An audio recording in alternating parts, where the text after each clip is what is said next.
to many other people's opinions. It is vital to rely on news platforms with journalists who have feet on the ground and can report the truth. New York Parrot, a New York-based national and global news outlet, is changing the narratives of media operations. We focus on the news that matters, like self-empowerment, entrepreneurship, finances, health, security, politics, and more. We strive to curb violence, racial and economic discrimination, and to promote peace and socio-economic development of multiculturally diverse world. As we give voice to the people, we also give your business a voice and make it heard. Get your products and services off the ground by advertising on our fast-growing platform. With so much of daily visits to New York Parrot, you can't afford to be invisible to prospective clients on the websites they trust the most. Our posts reach millions of people across the New York State and around the world. Advertising on our news site will unlock an audience of thousands of potential customers on your doorstep. New York Parrot is born to prosperously speak tomorrow for the voiceless.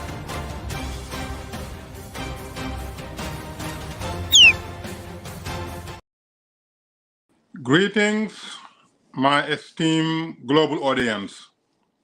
Thank you for joining us again on the Community Organizer Show every Sunday from 2 to 3 New York time. My name is Sheikh Musa Drammeh. I am your host. Behind the scene producing this show is Mutiu Olawuyi. Greetings. Today, we would like to talk about religious freedom in the United States. Muslim Americans have joined their fellow Muslim brothers and sisters all over the world in observing the month of Ramadan of 2024. And here in the United States, because of the strong religious freedom that we enjoy, not only do we have the freedom, but it is protected and celebrated. And for that, Muslims are among the beneficiaries of this clause in the Constitution.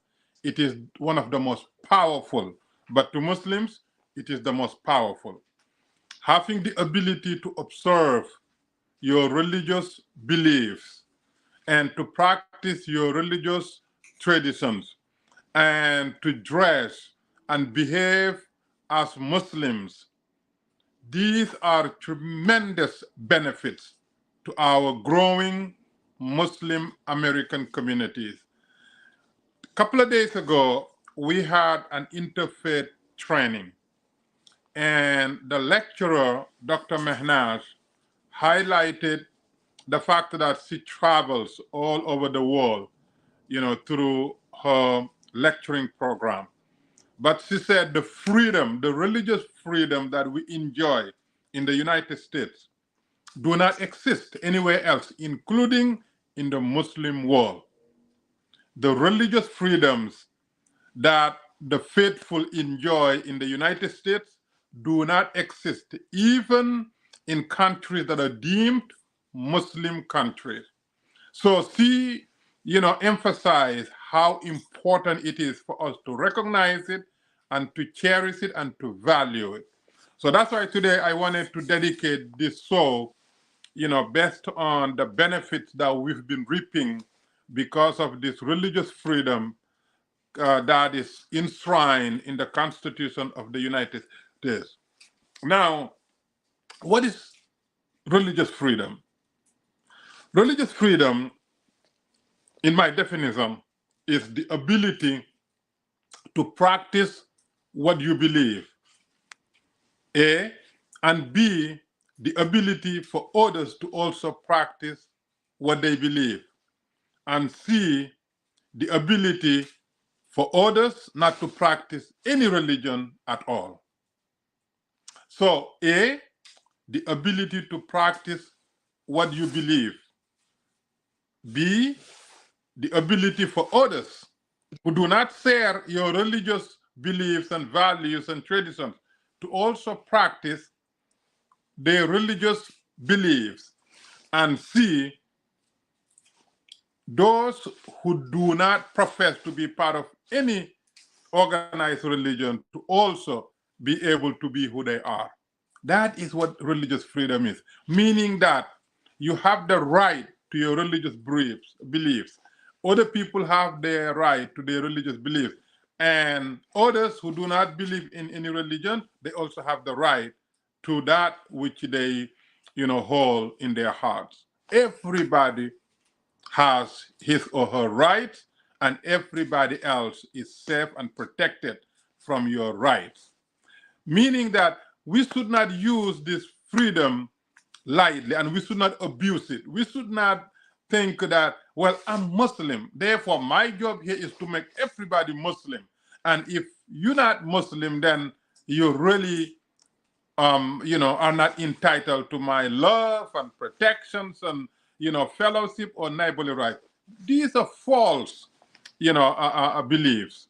You're Muslim, you're Christian, you're Jewish, you're Hindu, you're Buddhist. You are entitled to practice yours accordingly, but so do others. And so do those who do not even believe in any religion. This is one of the most powerful clauses that is enshrined in our Constitution. The United States has tremendous benefits, but these freedoms, the freedom of the press, the freedom to assemble, the freedom, to voice your views, the freedom to, for redress your grievances, and the freedom of religion. These are immense benefits to those that value them. That is why, we continue to develop. That is why, even though we are diverse, we come from different backgrounds and different walks of life, but we coexist peacefully because we respect each other's beliefs and backgrounds and practices and traditions. This is not common in for example, in Europe, and even in the Muslim countries. There are always some type of limitations to what you can do, how you can do things, what you can say, and who you can, say it against. If you go against the government in Muslim countries, you will not say it again. You will be punished. If you ridicule, the king or the royalty or the president or the military leader, you will be punished. But here, you can. And people are doing it, attacking everybody that they deem is not doing the things that they deem, they must be doing. So every citizen has the right, to call for, leaders that they deem are not providing or are not up to the task. This is not true in Muslim countries or majority of the Muslim countries. So therefore, I thought that it is very, timely for me to spend the time that we have to talk about this, this religious freedom. My wife and I and our colleagues, started the very first fully accredited full-time Muslim school in the county of the Bronx, New York City. And we were able, to obtain all the certification, all the license, and all the books, all the transportation, every entitlement that the students are entitled to in public schools, we have him. And, we felt no isolation. We felt, nothing less than. We were valued and we were given the same respect and the same assistance that, were being provided to public schools. Even though we were Muslim schools, 100% Muslim schools, our curriculum is Islamic, our environment is Islamic, everything is Islamic, but nonetheless, because of the religious freedom, we were able to exercise our rights as Muslims, to open a school and to teach Islam and to maintain the etiquettes, of Islamic environment and, the the ideology and the discipline and the history all tied into our Islamic, beliefs. This is huge. Some country, they do not allow differentiation. So you walk into the country, you abandon your background, who you are, you assimilate immediately. To them, you are a new person there. Everything that you came with no longer applicable. Your religion, your culture, your background, your language, everything they want you to eliminate. Some countries, women cannot have, their hijab on. Some countries don't even allow masajids to be built.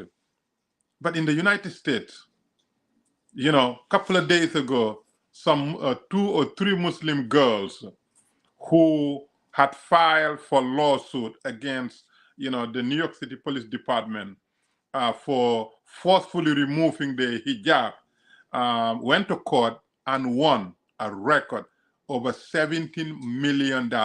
Now the city is liable to paying, for that class action lawsuit because hijab was part of their religious identity, part of their religious freedom, part of their religious protection. So no police or law enforcement or anybody else has the right to remove the hijab off of woman's head. This is so powerful, so empowering, and so delightful to know that, yes, you can come from all over the world and practice whatever faith that you practice back to where you're coming from. Meaning that you can bring your value, your tradition, your faith with you when you come to the United States, and they will be protected, and they will be celebrated, and they will be guaranteed. This is very, very profound. This is beautiful. This is why United States continue to be stronger and stronger and stronger, because rather than marginalizing people because of their faith, it guarantees to practice their faith. Therefore, it empowered them and protected their interests.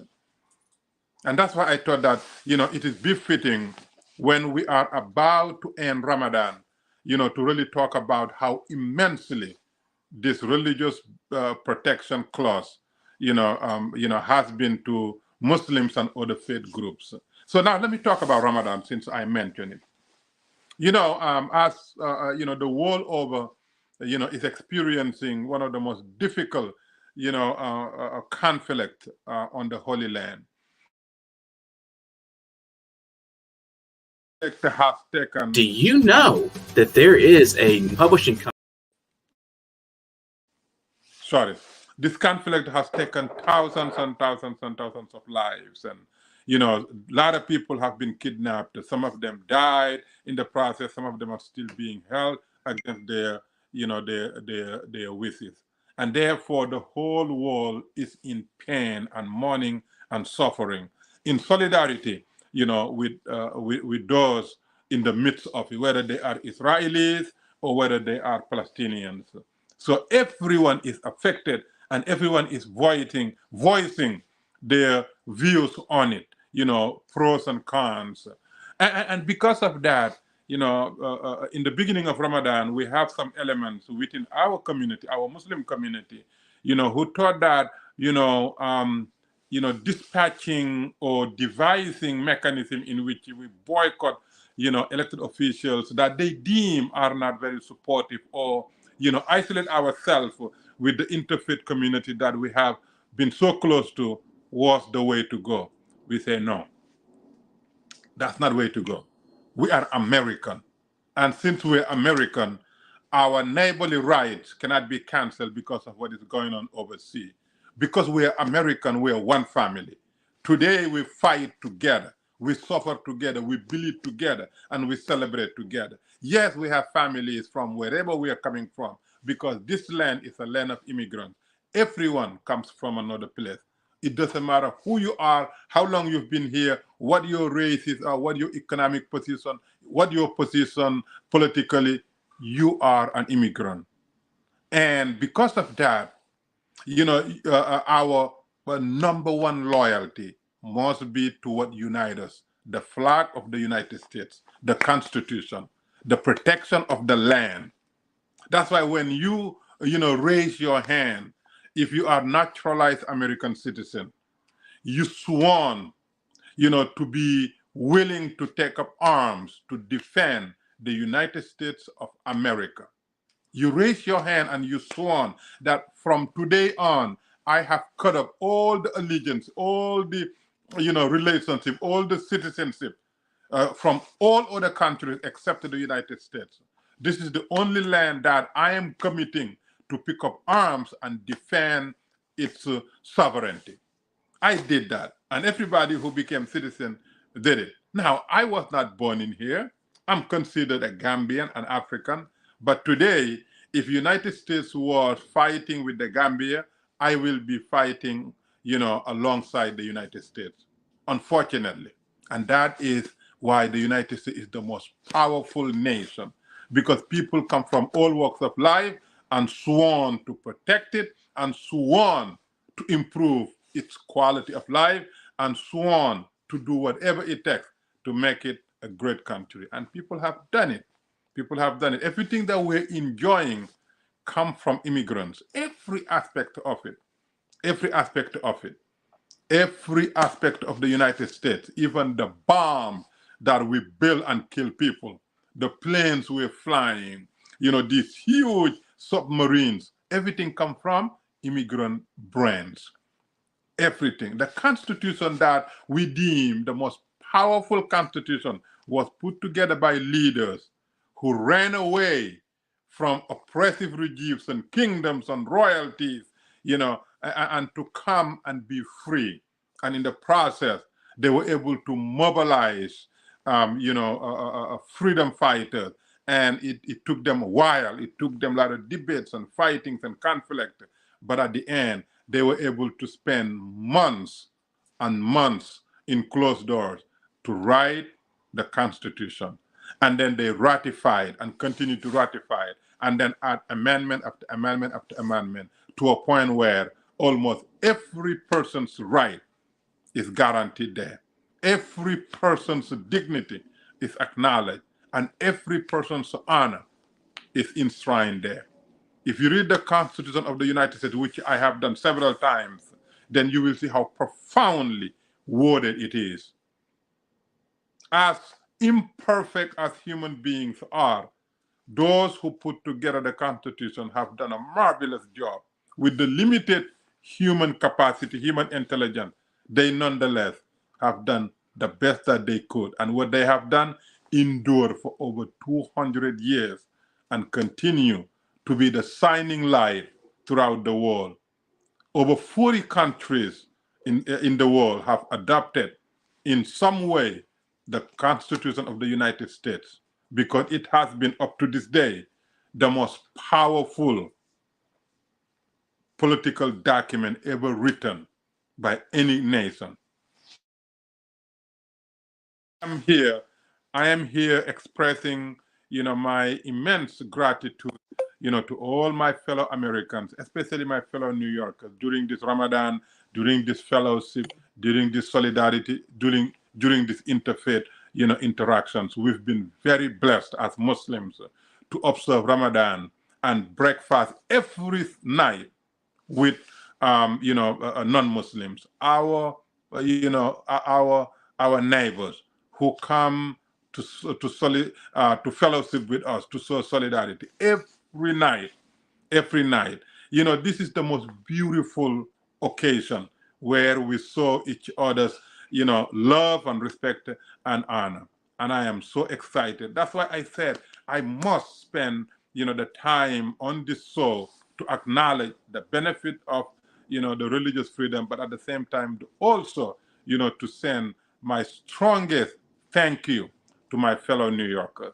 It has been a wonderful occasion to see so many Christians and Jews and Hindus and Buddhists and Sikhs and, Jains and, everybody else, coming to the masajids and sitting down and having conversations and asking questions and, and eating, breaking bread with their fasting Muslim neighbors. This is so beautiful.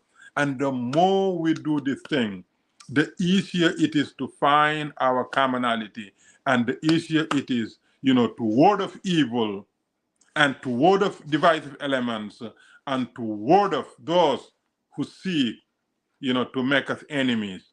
And this is a beautiful time, and the Muslim community has been forever grateful, for this solidarity. Now, let me also say one thing. This year, for the first time, again, because of the religious freedom, the migrants coming to the United States were always like the Latin Americans and, Europeans and Asians. Africans, were coming, but in a very small number when you compare them to others. This year, for the first time, we have seen so many West Africans coming to the United States as migrants. Here in New York now, we have over 187,000 migrants. Imagine that, one city, 187,000 migrants. A lot of them are Muslims. A lot of them are Muslim migrants coming from West Africa. And the city is so hospitable. The city is so responsive to their needs. These are the people that other people deem illegal, people who deserve to be, sent back and, and rejected and marginalized. New York City say no. They are here. They will benefit from what New York offers, because we are not only the nation of immigrants, but more so we are a city of immigrants. New York City is the typical personification of what gorgeous mosaic is. This is where every other block you will hear different language, you will see people practice different religion, you will see people dress differently, you will see coming from different backgrounds, different walks of life, you will see the diversity from all over the world represented here. New York City, more so than any other place on the planet. And therefore, the government is so prudent to say that since we are a city of immigrants, we will always be hospitable to the immigrants. Yeah, there are some, hiccups here and hiccups there. There are some challenges because we have limited resources, but nonetheless, we will afford them the best hospitality that we can provide. And I, who in the midst of it, can testify to it, that the city of New York has been extremely responsive to the needs of these migrants, whether they're asylum seekers, whether they're economic migrants, whether they are students, or whether they are, people running away from, extreme poverty, whatever it is, the city does not care. If you're here, you are entitled to what the city offers for as long as you're here. While you're going through the process, imagine now, that the mayor of the largest city of New York traveling several times to Washington, D.C., advocating for the express approval of work authorization for the migrants. These people come here, I would say illegally. But when they come here, rather than treating them as illegal immigrants, the mayor traveled to Washington, D.C., advocating for the federal government to expedite the approval of work authorization so that these migrants will be able to work, because they did not come here, to get charity, to be felt sorry for. They came here to work hard so that they can improve the quality of their lives and their families' lives, and by doing so, improve our economic viability and strength. Every migrant that call America home add to the value of America, every one of them. Whether you have high IQ, low IQ, educated, not educated, strong or weak, if you're here, you have added value to the United States, progress. And for that reason, let us continue to rejoice the fact that we are in a nation that loves us, embraces us, values us, and wants us to be here. Yet there are some states that don't have the same attitude. There are some cities with the political orientation of anti-immigrant, anti-stranger, anti-poor, anti-this, anti-that, but not city like New York City. Never. You will never ever be marginalized because you're immigrant.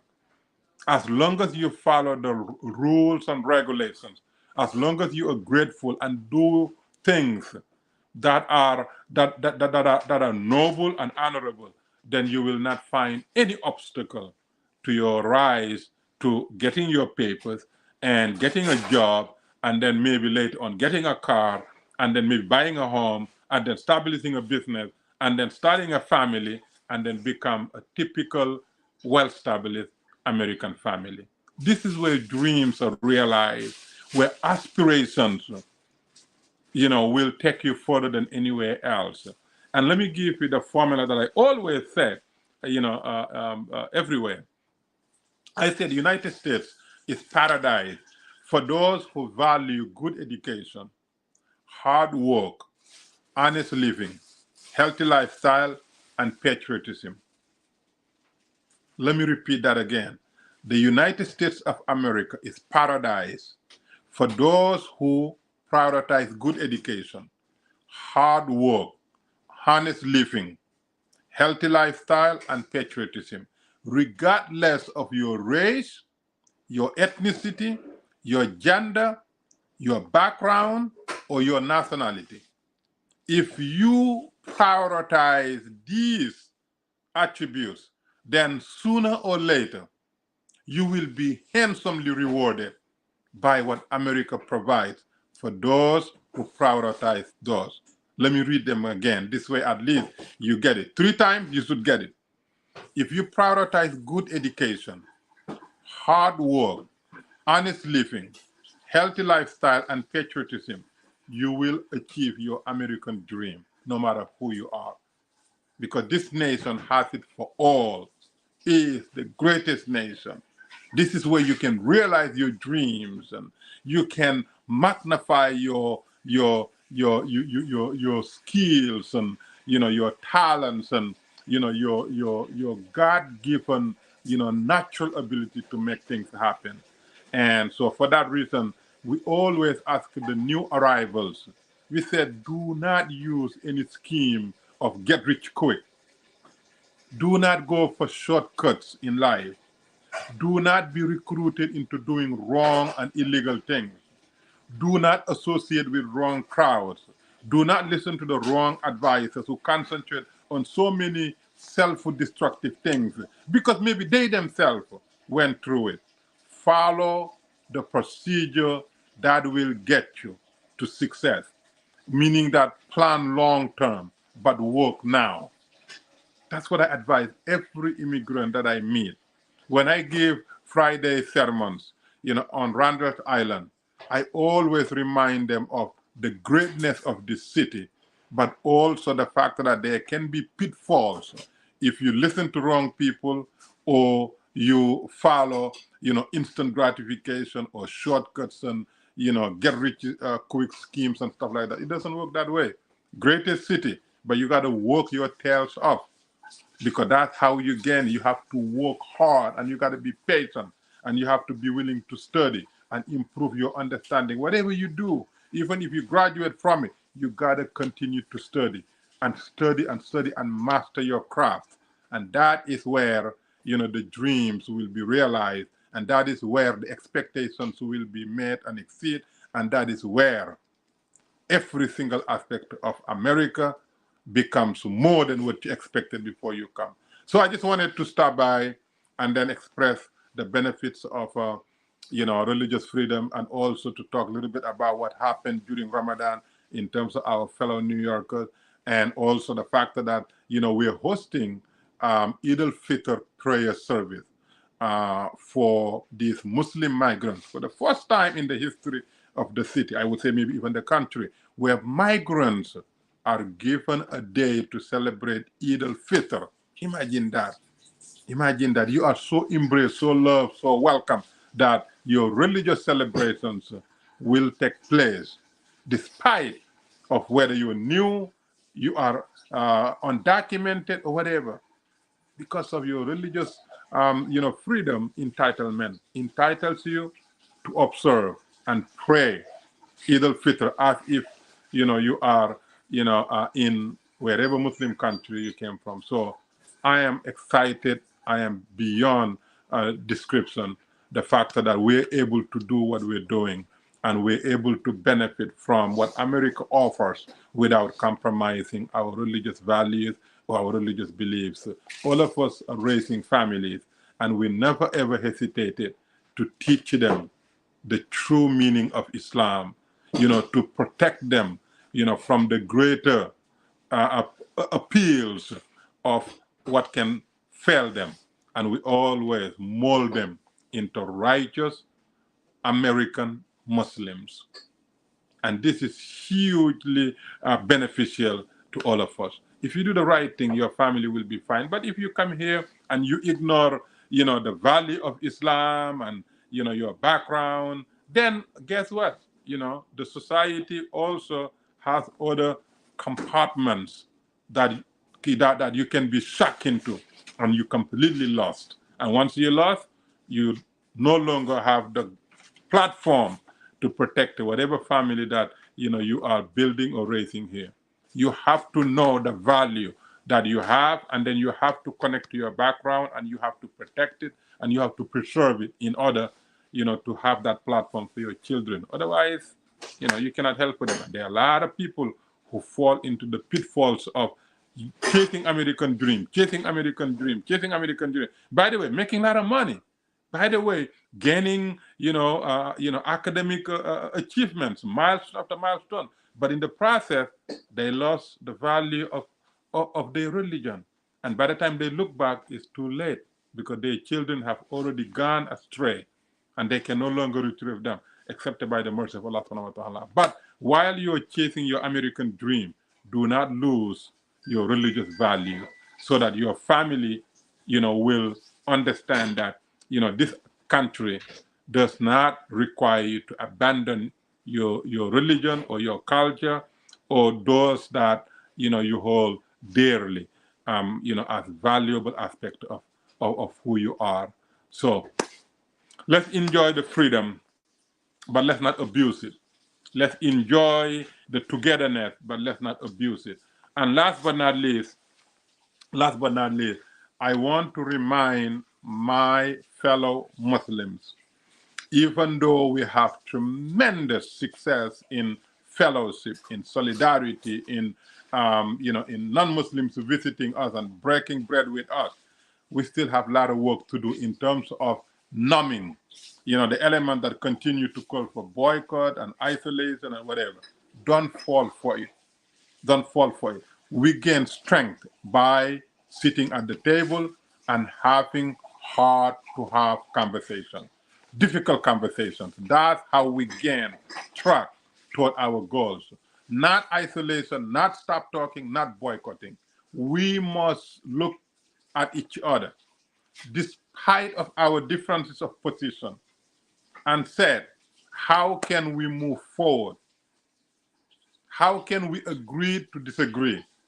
How can we maintain our bonds as neighbors, yet in the midst of our divergent interests, in the midst of things that are so painful to each other? How can we move forward together? How can we maintain our bond? And that is why I want to end this so. I want you to look at every single person that is next to you, left and right and front and back, and then see them as a family member, as someone who could save your life. Because, there are a lot of times where we go to the hospital and we are diagnosed for someone that needs organ transplantation. And guess where we get that organ? From neighbors that we probably never ever know. If we boycott them, how do we ask them for organ that can match our needs? If we don't like them, we would be hypocrite to take their organs. So we have to be smart. We have to use wisdom. That's why in the Quran, Allah subhanahu wa ta'ala always, in most cases, where they say Al-Kitab wal-Hikmah, the book and wisdom. Al-Kitab wal-Hikmah, the book and wisdom. Because there are times where wisdom will prevail. There are times when the book said black and white, this is what you should do, this is what you should say, that's a case closed. But there are other times where you have to use reason, wisdom. You have to use science. You have to use the collective agreement of the scholars, because you cannot find black and white answer, from the book.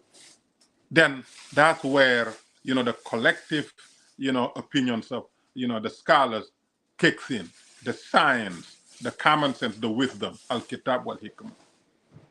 And I want all of you to reject any call for division, for hatred, for boycott. Yes, we are mad as hell for what is going on the Holy Land and many other places in Africa, in Sudan. But that doesn't mean we use it on our neighbors in the United States. We have to be wise. And that has been my message. Yes, let's sit at the table with heavy heart, with completely different position, but yet find ways where we can maintain our common interests, where we can strengthen our bond, and where we can have hard conversations that sometimes is difficult to have. Because at the end of the day, no matter what is happening now, tomorrow we will be together. Tomorrow our children will be together.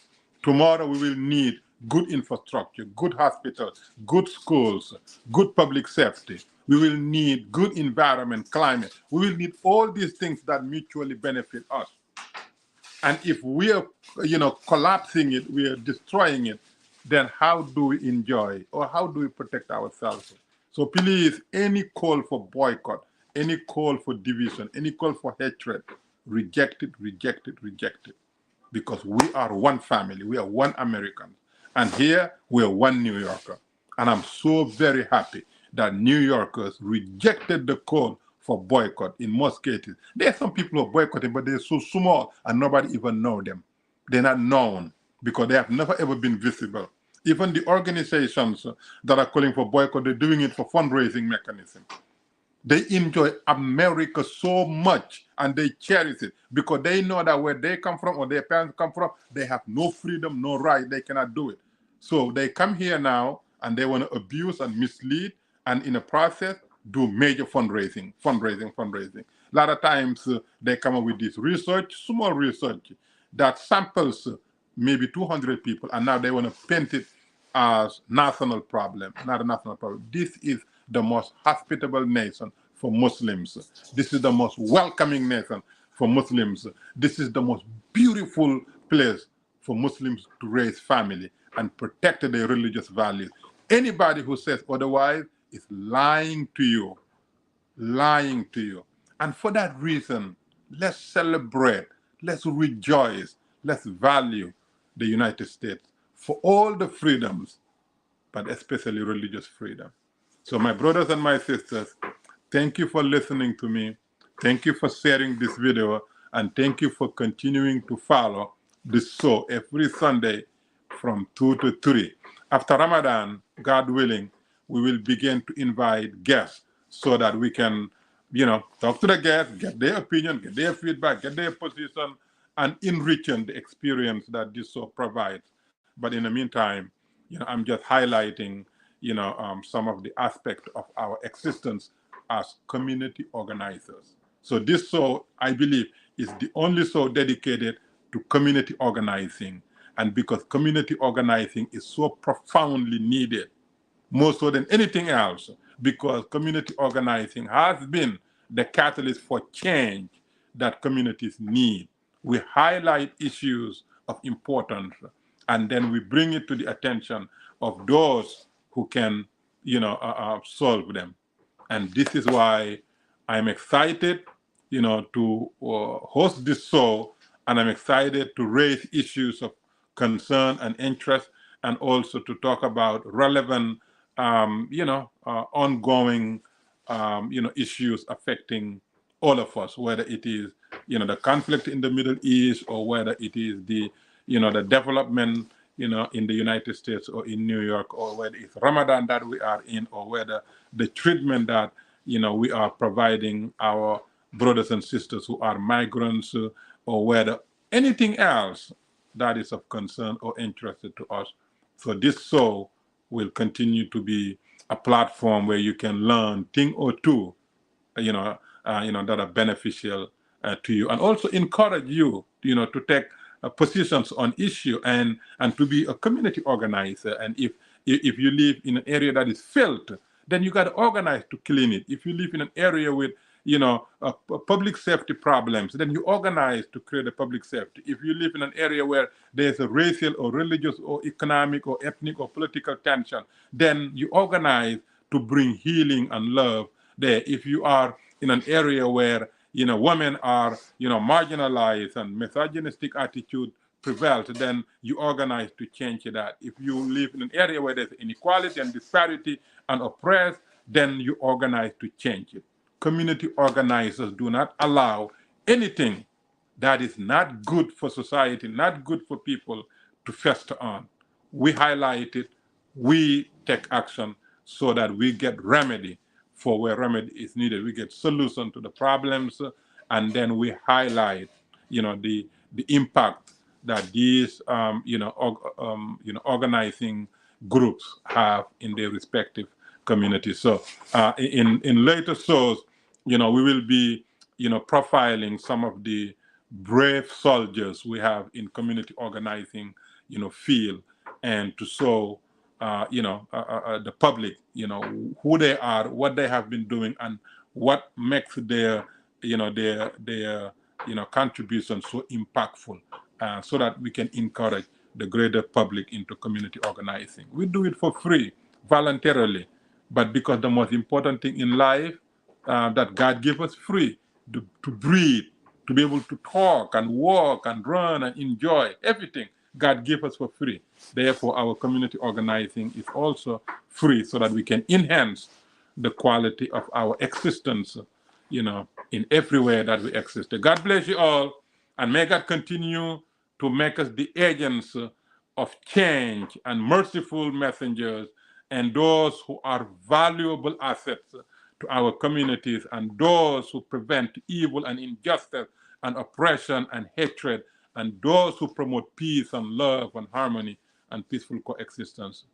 See you next Sunday, and I appreciate tremendously for your continued participation on this program. Thank you. In a world where the quality of information available to poorer communities is doctored, tainted, and sometimes regressive, where the words fake news have come to mean other people's opinions, it is vital to rely on news platforms with journalists who have feet on the ground and can report the truth. New York Parrot, a New York-based national and global news outlet, is changing the narratives of media operations. We focus on the news that matters, like self-empowerment, entrepreneurship, finances, health, security, politics, and more. We strive to curb violence, racial and economic discrimination, and to promote peace and socio-economic development of multiculturally diverse world. As we give voice to the people, we also give your business a voice.